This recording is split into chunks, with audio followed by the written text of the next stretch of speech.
দেখি তো আমার বন্ধুদের মধ্যে কারা কারা বলতে পারে আমি পটল কুমড়ো দিয়ে কি বানিয়ে ফেললাম। তার নামটা একটু, তরকারির নামটা একটু কমেন্ট করে জানাবেন। যাই হোক, আমি বলে নিই আমি কিভাবে এই রান্নাটা করলাম আর কি কি দিলাম। প্রথমে আমি পটলটা কেটে ধুয়ে আমি ছাকা তেলে ভেজে তুলে রাখলাম। এবার আবারও তেলের মধ্যে পাঁচফোড়ন দিয়ে আলুগুলোকে ভেজে নিচ্ছি। আলুগুলো একটু লাল করে ভাজা হলে তাতে নুন হলুদ দিয়ে আরেকটু ভেজে নিয়ে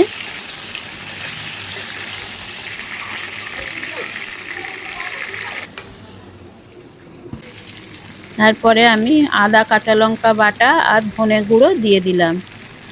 এবার দিয়ে ভালো করে আমি কষিয়ে কুমড়োও দিয়ে দিলাম।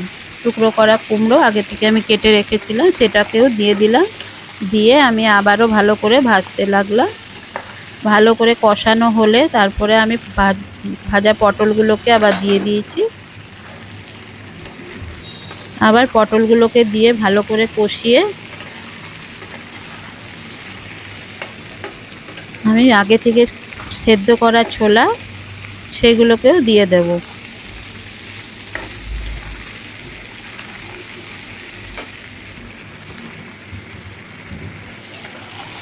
ছোলাটা দিয়ে আবারও আমি তরকারিটা ভালো করে কষিয়ে নিয়ে আমি যে মিক্সিং জারে আদা কাঁচা লঙ্কা বেটেছিলাম সেই জারটাই জল দিয়ে ধুয়ে আমি সেই জলটা দিয়ে দেব।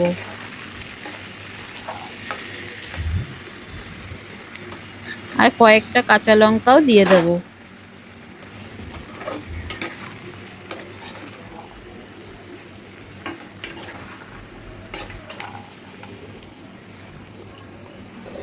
পরিমাণ মতন জল দিয়ে আমি ঢাকা দিয়ে সেদ্ধ হতে দেব।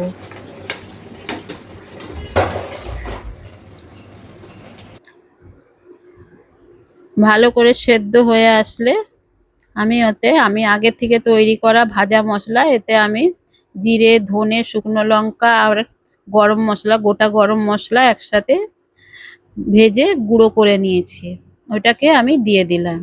এবারে একটু অল্প চিনিও দিয়ে দেব, কারণ কুমড়োর তরকারিতে একটু মিষ্টি মিষ্টি হলে ভালো লাগে, তাই আমি একটু চিনি দিয়ে নিলাম। এবার আমি নামাবার আগে একটু ঘি দিয়ে দেব।